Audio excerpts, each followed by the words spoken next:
हाँ, प्रिय विद्यार्थियों, आज हम पढ़ेंगे अनुवाद लेखन।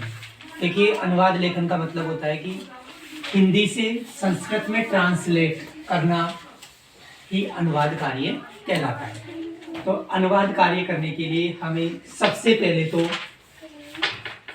कुछ चीज़ें होती है, उनको हमें याद रखना बहुत जरूरी है। जैसे कुछ सर्वनाम शब्द मैं आपको बता रहा हूँ। जैसे एक टेबल लिख रहा हूं मैं, देखिए पुरुष, इधर एक वचनम, इधर आएगा आपका द्विवचनम, इधर आ जाएगा बहुवचनम। तो देखिए ये हो गया प्रथम पुरुष। प्रथम पुरुष में चलता है आपका से, तौ, ते। ये तो हो गए आपके पुल्लिंग शब्द। अब से का स्त्रीलिंग क्या हो जाएगा? सा, ते और ता, ये हो गए स्त्रीलिंग। तत्, ते, तानी, ये हो गए नपुंसकलिंग। इसका से का मतलब होता है वह, तो का मतलब होता है वे दोनों, और ते का मतलब होता है वे सब। फिर मध्यम पुरुष आता है त्वम, युवाम, यूयम। त्वम का मतलब होता है तुम, युवाम का मतलब होता है तुम दोनों, और यूयम का मतलब होता है तुम सब। फिर आता है अहम, आवाम, वयम।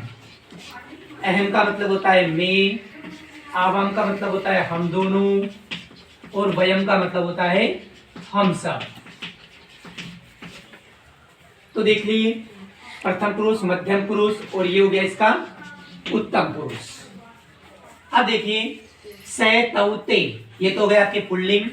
सा, ते, ता, ये हो गए स्त्रीलिंग। तत्, ते, तानी, ये हो गए आपके नपुंसकलिंग। ये प्रथम पुरुष में। मध्यम पुरुष त्वम, युवाम, यूयम। उत्तम पुरुष में हो गया अहम, आवाम, वयम। इनके हिंदी अनुवाद भी मैंने इनके नीचे लिख दिया। अब एक चीज होती है कि ये तो हो गया आपके प्रथम पुरुष, ये हो गए मध्यम पुरुष, ये हो गए उत्तम पुरुष। इनके अलावा अन्य कोई भी अगर सर्वनाम शब्द आते हैं तो वो हमेशा प्रथम पुरुष में ही प्रयुक्त होंगे। ये चीज आपको विशेष रूप से ध्यान रखनी है कि अगर इनके अलावा अन्य कोई भी अगर सर्वनाम शब्द आते हैं तो वो हमेशा प्रथम पुरुष में ही प्रयुक्त होंगे। ठीक है। अब देखिए, अब लट लकार वर्तमान काल वाक्य के अंत में, लट लकार वर्तमान काल का जो वाक्य होगा हिंदी में, उसके वाक्य के अंत में हमको देखना है ता है, ती है और ते है। अगर ये हिंदी में वाक्य के अंत में अगर हमको दिखाई देता है तो हमें वाक्य किसका बताना है? वो वर्तमान काल का। और वर्तमान काल को हम लट लकार भी बोलते हैं।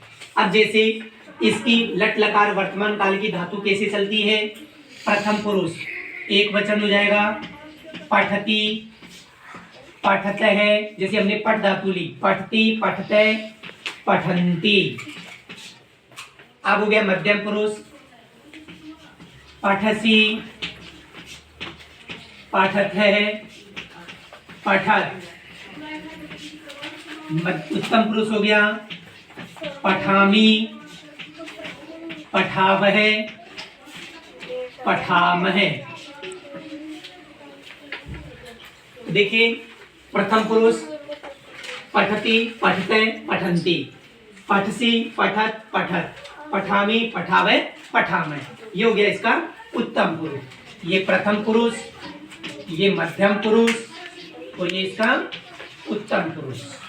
इस तरीके से अब देखिए, एक चीज और होती है कि कर्ता में, जब हम हिंदी से संस्कृत में ट्रांसलेट करेंगे तो कर्ता में हमेशा आपको प्रथमा विभक्ति का ही प्रयोग करना है। जो वाक्य का जो कर्ता होगा उस कर्ता में आपको प्रथमा विभक्ति यूज में लेनी है, और उसका जो कर्म होगा वाक्य का जो सेंटेंस होगा उसके कर्म में आपको द्वितीया विभक्ति ही यूज में लेनी है। कर्ता में प्रथमा विभक्ति, कर्म में द्वितीया विभक्ति, और क्रिया जो होगी आपकी वो होगी आपके कर्ता के अनुसार। कर्ता के अनुसार क्रिया किसके अनुसार आती है? कर्ता के अनुसार। अगर मान लीजिए कर्ता प्रथम पुरुष एक वचन का है तो क्रिया भी प्रथम पुरुष एक वचन की ही आएगी।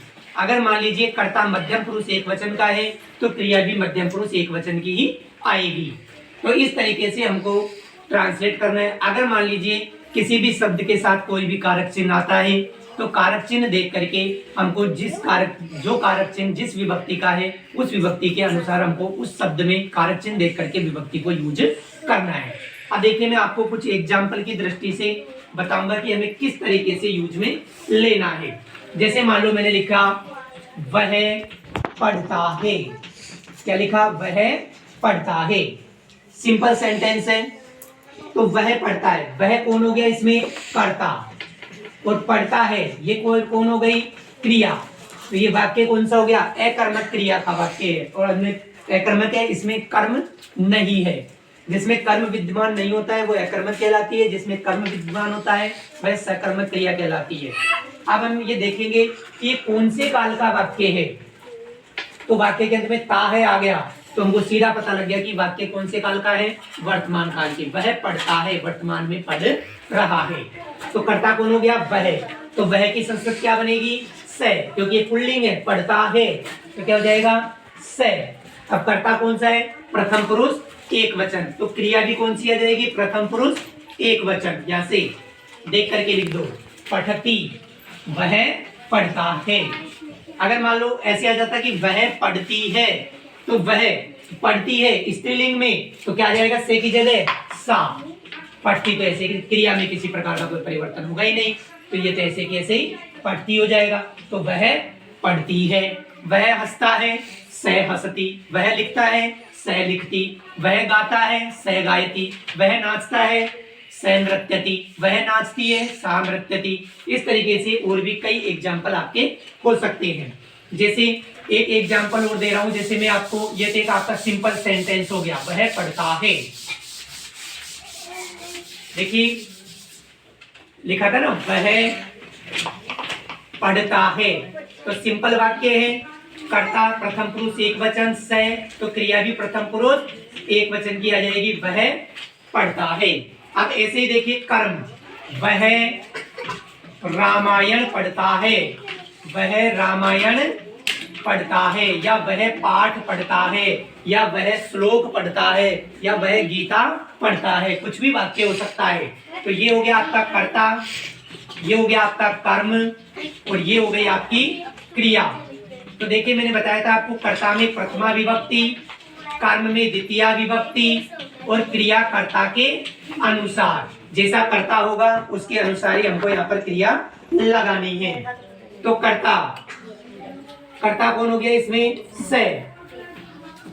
वह रामायण, कर्म में द्वितीय विभक्ति, रामायणम। पढ़ता है, पठती, से रामायणम पठती। अगर मान लो ये होता वह प्रश्न पूछता है, तो वह, जैसे वह प्रश्न पूछता है, तो इसका क्या हो जाएगा? से प्रश्नम पृच्छति। वह प्रश्न पूछता है। वह हंसता है, से हंसती। इस तरीके से आपको यहाँ पर वाक्य बनाने हैं। अब जैसे मान लो कोई कारक चिन्ह से रिलेटेड, जिसमें कोई कारक चिन्ह हो, जैसे राम के साथ राम के साथ सीता पढ़ती है। राम के साथ सीता पढ़ती है। तो राम प्रथम पुरुष एक वचन, कर्ता एक ही है। प्रथम पुरुष में राम है, के साथ सह साकम समम सार्धम के योग में हमेशा तृतीय विभक्ति का प्रयोग होता है, तो रामेण हो जाएगा। तो राम के साथ कारक चिन्ह क्या दे रखा है? के साथ। तो सह साकम समम सार्धम तृतीय विभक्ति कर्ता में, तो क्या हो जाएगा? रामेण सह सीता पठती, राम के साथ सीता पढ़ती है। ठीक है, तो इस तरीके से राम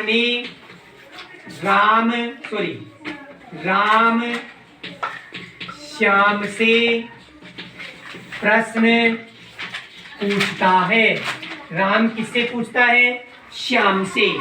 तो राम है, अब कारक चिन्ह कौन सा आ गया? से।